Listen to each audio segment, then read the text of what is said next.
UVuyo Mholi waye wabonakalisa omdla elugcinweni lweenyosi waze wathabatha izifundo kugcino lweenyosi. Ngoku wenza izifundo zoshishino ukuphangalalisa ulwazi lwakhe.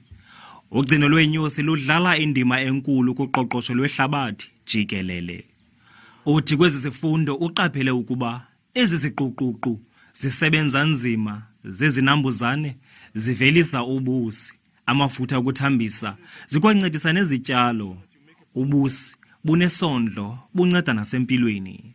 uMholi neshishini lakhe belivelisa ubusi ebuzikilogram ezingama-25 ngesiqingatha. Uthi ishishini lakhe liphantsi koloyiko lwengqalintloko. Uthi udanile yindlela aphatheke ngayo kwisikhululo samapolisa xa ebezokuxela ukumehleleyo. Ndiye ndaziva ndimncinci man, hey, xa ngoku kuzobuzwa epolice station ba uzele inyosi, uzobamisele inyosi, yho, ekubeni ndihlelwe yile nto ndisentlungwini. Iziphathamandla zamapolisa zithi uMholi kumele akhuseleke.